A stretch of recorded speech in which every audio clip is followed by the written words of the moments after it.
All right, what's up? Movie Geek Griff here for my review of Spider-Man: Brand New Day. Let's get into it. I'm gonna give it a B plus, 3.5 stars. The only reason I'm not giving it 4 stars, and this is just me. You may not mind it. It's a small quibble of mine, but it was a big part of the movie. And this is Monday. I think it has earned $355 million domestic, 500 million something international, for a grand total of 927 million worldwide. It'll hit a billion probably before next week.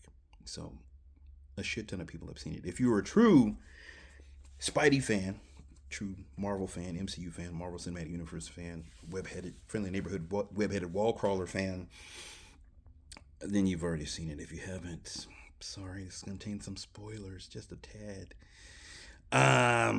You had all weekend to see it. It actually started screening on Wednesday. There were like Amazon Fandango screenings on Wednesday. That's when I went the first time. I just saw it again today to make sure.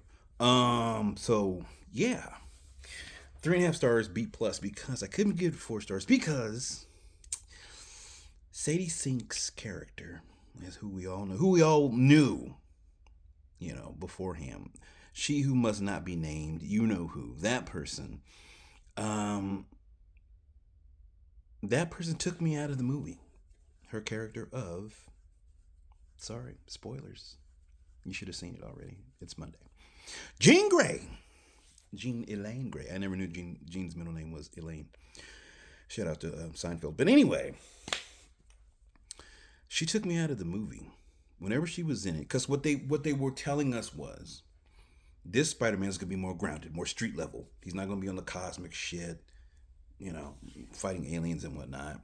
And they delivered for the most part on that. But to include Jean Grey, you're stepping into the mutant slash kind of almost cosmic with the whole Phoenix Force and all that stuff. This I don't. She didn't mesh. She didn't gel. She was just everything was all the characters. If they had focused on not the Sinister Six, but if they had focused on all the bad guys he was fighting instead of a quick little montage, that would have been great. Because Jean Grey in this movie, she just doesn't. I don't know why they thought to put her in this movie to introduce her as one of the first X-Men characters, like in Spider-Man. Why? Why? It doesn't make sense to me. It's not a good. It feels forced to put Jean Grey in this movie. And every time she was on the screen, I'm like, I thought y'all were going street level. I thought y'all was going the friendly. This is she's taking me out of it. You're getting to next level with including her in this. It was fine with just Peter, Punisher, and Hulk. Those three.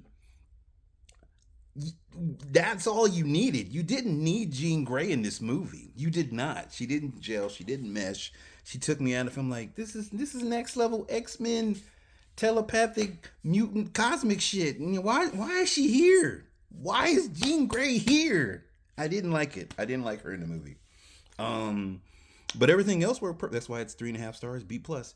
Almost an A. Everything else worked besides her. Like, I would say, just focused on the characters, giving more screen time to, Boomerang and especially Tombstone, because man, that would have been great. Because he's a great foil. He's a good physical foil for Spider-Man. Hardly anybody else is, but yeah, but you know what I'm saying. And Dustin Daniel Cretton did a good job. I didn't like the end credits where everything was focused on, like, I get it, New York. Look at these different scenes of New York and the buildings and the parks and the museums and the waterfall. But it didn't feel very comic booky by the end. But I get it. Spider-Man New York, more grounded, showing his friendly neighborhood that he, patrols. I get it. That's fine. All the Ned and MJ stuff was pretty damn good. I didn't think they were going to be in it as much as they were, but they were, and it worked. It worked very well. You might get some stuff in your eye, some dust. I know I did. I don't know. It was dusty in that theater. I don't know what was going on. The interplay between Frank and Peter was awesome. If you could get Frank, Peter, and Daredevil in a room, awesome. I mean, wow. Anyway, but yeah, I'm trying to think. Jean Grey was the only thing I didn't like. There's only one post credit scene, and it's like you have to sit through all the credits for that one post credit scene, and it's kind of like cool, but it's kind of lame at the same time. Yeah, but that's it. That's my review. Go see it if you haven't seen it. You probably have because everybody in the freaking world's seen it by now. But yeah, Spider Man, brand new day. I don't know if he's going to do another trilogy, another two. He said he'll do it for as long as they'll have him, but he also said if him and Zendaya have a baby, they're going to sit down, or one of them's going to retire or something. There's retirement rumors about him. But with this much money, it might make 2 billion. Never know.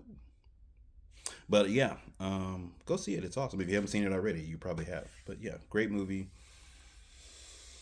They focused on just him. No mentors like Stark and then Doctor Strange. Just him. So I liked all that. It's just the Jean Grey element. I just didn't like it. I didn't like it. But everything else, peak cinema. All right, I'm out. Thanks for listening.